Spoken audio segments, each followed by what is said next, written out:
नमस्कार विद्यार्थी मित्रांनो, रॉयल आर्मी आपल्या मराठी यूट्यूब चॅनलवर तुमचे स्वागत आहे। तर बघा मित्रांनो, महाराष्ट्र सुरक्षा महामंडळाची नवीन एक अपडेट आलेली आहे। नवीन जॉईनिंग संदर्भात अपडेट आहे मित्रांनो। दिनांक 5/4/2024 रोजी नवीन यादी प्रसिद्ध करण्यात आलेली आहे व या उमेदवारांना मित्रांनो जॉईनिंगसुद्धा मिळालेली आहे।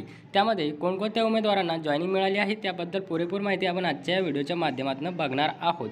आणि मित्रांनो, ज्या उमेदवारांचे प्रशिक्षण पूर्ण झालेले आहे त्यांना नियुक्ती केव्हापर्यंत मिळणार आहे त्याबद्दल सुद्धा पुरेपूर माहिती आपण आजच्या व्हिडिओच्या माध्यमातून बघणार आहोत।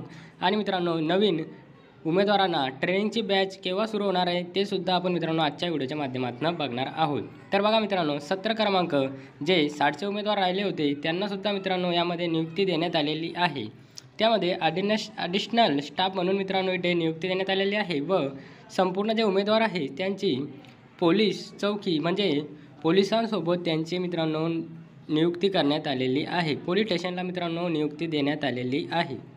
तर 60चे उमेदवारसुद्धा संपलेले आहे मित्रांनो। आणि इथे खाली सुद्धा तुम्ही बघू शकता 62च्या उमेदवारांना सुद्धा नियुक्ती मिळालेली आहे।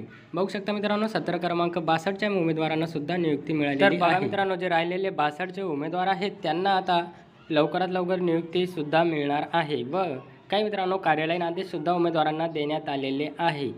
आदेश मित्रांनो, जे महाराष्ट्राचे जे सर्व कर्मचारी आहेत म्हणजे महाराष्ट्राचे जे नवीन झालेले जवान आहेत त्यांना मित्रांनो इथे आदेश देण्यात आलेले आहे की सर्व कर्मचाऱ्यांनी मित्रांनो जो आपल्या राजमुद्राचा लोगो आहे मित्रांनो तो 2019मध्ये बंद करण्यात आलेला आहे, तरीसुद्धा काही जवानांच्या टोप्यावरती व वर्दीवरती राजमुद्राचा लोगो आहे त्यांना मित्रांनो हा आदेश देण्यात आलेला आहे। तुम्ही बघून घ्यायचा आहे मित्रांनो। आणि जे जुने सुरक्षाकर्मी आहेत ज्यांची नेमणूक झालेली आहे त्यांनी नवीन जे उमेदवार नियुक्ती होत आहे त्यांना मित्रांनो पुरेपूर मार्गदर्शन व पुरेपूर हवी तशी मदत मित्रांनो करायची आहे। आणि बघा मित्रांनो, जे उमेदवारांचे प्रशिक्षण अजून झालेले नाही आहे, महिला उमेदवार व पुरुष उमेदवार यांचे मित्रांनो या येत्या 10 दिवसाच्या आतमध्ये तुम्हालासुद्धा मॅसेज येण्याची शक्यता आहे। तुम्हालासुद्धा ट्रेनिंगसाठी बोलवले जाणार आहे। तर बघा मित्रांनो, MSFबद्दल कुठलीही अपडेट लवकरात लवकर बघण्यासाठी आमच्या यूट्यूब चॅनलला नक्की सबस्क्राईब करून घ्या। धन्यवाद।